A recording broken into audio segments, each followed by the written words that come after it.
अस्सलाम वालेकुम दोस्तों, कैसे हैं सब? उम्मीद है खैरियत से होंगे।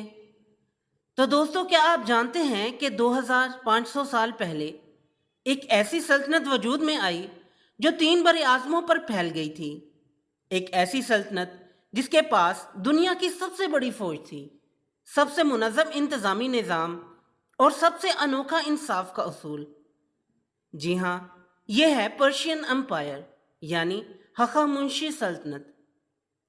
आज की वीडियो में हम देखेंगे कि ये सल्तनत कैसे वजूद में आई, कैसे दुनिया को हिलाकर रख दिया और फिर कैसे जवाल का शिकार हुई। आखिर तक ज़रूर देखें, क्योंकि आखिर में आपको अंदाज़ा होगा कि अगर ये सल्तनत मज़ीद चलती तो शायद दुनिया आज कुछ और होती। जानने के लिए वीडियो को एंड तक देखें और जिन्होंने मेरा चैनल सब्सक्राइब नहीं किया वो ज़रूर करें, ताकि इसी तरह हिस्ट्री से मुतालिक आपके नॉलेज में इजाफा होता रहे। तो चलिए दोस्तों, वीडियो शुरू करते हैं।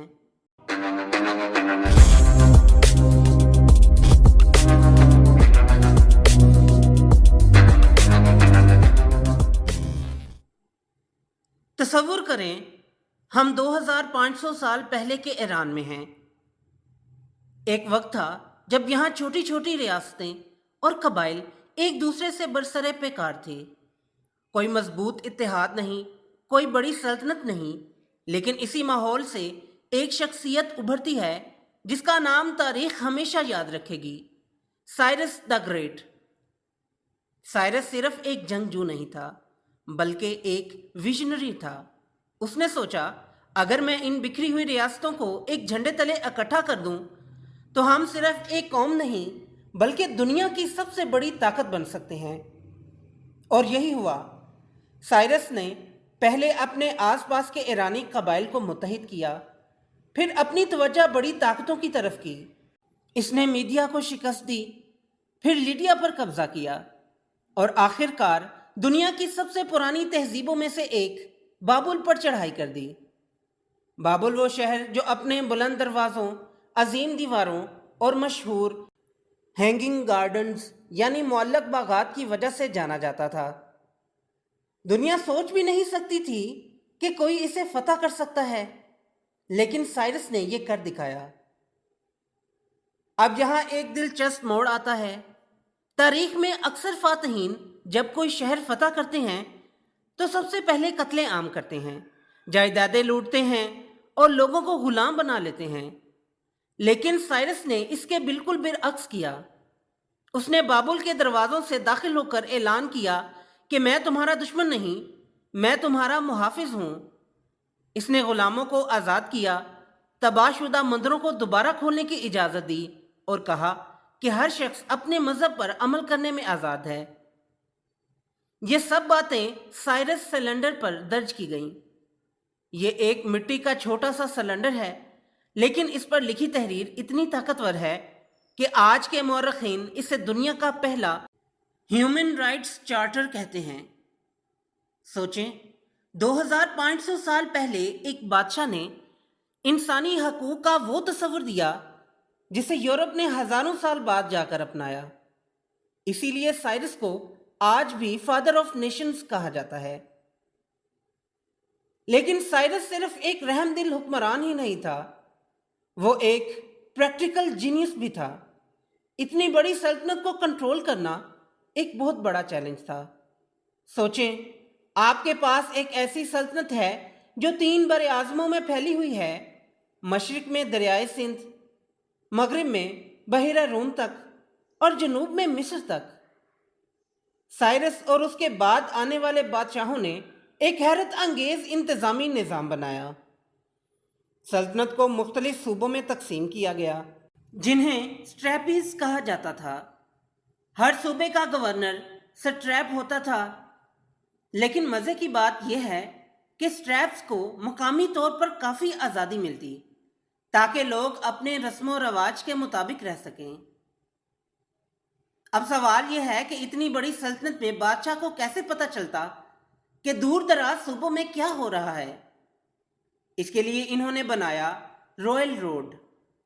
ये एक शाहराह थी जिसकी लंबाई तकरीबन 2500 किलोमीटर थी। इस पर हर चंद मील के फासले पर रिले स्टेशंस बनाए गए थे جہاں تازہ گھوڑے اور سوار تیار رہتے۔ یوں ایک پیغام جو عام راستے سے کئی ہفتے لیتا، رائل روڈ پر صرف 7 دن میں منزل تک پہنچ سکتا تھا۔ آج کے حساب سے یہ سسٹم ایک اینشنٹ ایکسپریس میل سروس یا اینشنٹ انٹرنیٹ جیسا تھا۔ پھر آتا ہے کرنسی کا کمال، ایک سٹینڈرڈائز سکہ جس نے ساری سلطنت کی تجارت کو یکجا کر دیا۔ سوچیں، ہزاروں میل کے فاصلے پر بیٹھے تاجر ایک ہی سکے میں لین دین کر سکتے تھے۔ یہ وہی کنسپٹ ہے جو آج ہم گلوبل اکانومی میں دیکھتے ہیں۔ پرشین امپائر کی اصل طاقت صرف زمینوں یا دولت میں نہیں تھی، بلکہ اس کی ناقابل شکست فوج میں تھی، اور اس فوج کا سب سے خوفناک یونٹ تھا دا امورٹلز۔ سوچیں، ایک ایسا لشکر جو ہمیشہ 10,000 سپاہیوں پر مشتمل ہوتا، اگر میدان جنگ میں ایک سپاہی بھی مر جائے تو فوراً اس کی جگہ دوسرا آ جاتا۔ یوں تعداد کبھی کم نہ ہوتی، اسی لیے انہیں امورٹلز کہا جاتا، یعنی امر سپاہی۔ ان کا لباس اور ہتھیار باقی فوج سے مختلف ہوتے تاکہ دشمن انہیں فوراً پہچان لے اور خوف زدہ ہو جائے۔ ان کے پاس تیر کمان، نیزے، ڈھالیں اور تلواریں سب کچھ ہوتا۔ یہ ہر وقت بادشاہ کے قریب رہتے، گویا وہ صرف فوجی نہیں بلکہ ایک چلتا پھرتا ہتھیار تھے۔ یونانی مورخین لکھتے ہیں کہ جب امورٹلز جنگ میں داخل ہوتے تو ایسا لگتا جیسے ایک لہر پورے میدان کو بہا لے جا رہی ہو۔ ان کے قدموں کی چاپ دشمنوں کے دل میں خوف پیدا کر دیتی تھی۔ لیکن ایک سلطنت کتنی ہی بڑی کیوں نہ ہو، ہمیشہ ایک ایسا دشمن ہوتا ہے جو اسے چیلنج کرتا ہے۔ فارس کے لیے وہ دشمن تھا یونان۔ یونان اس وقت ایک متحد سلطنت نہیں تھا بلکہ چھوٹے چھوٹے شہروں پر مشتمل تھا، جیسے ایتھنز اور سپارٹا۔ لیکن ان میں ایک چیز مشترک تھی، آزادی، اور یہی آزادی انہیں فارس کی عظیم طاقت کے خلاف کھڑا کر دیتی تھی۔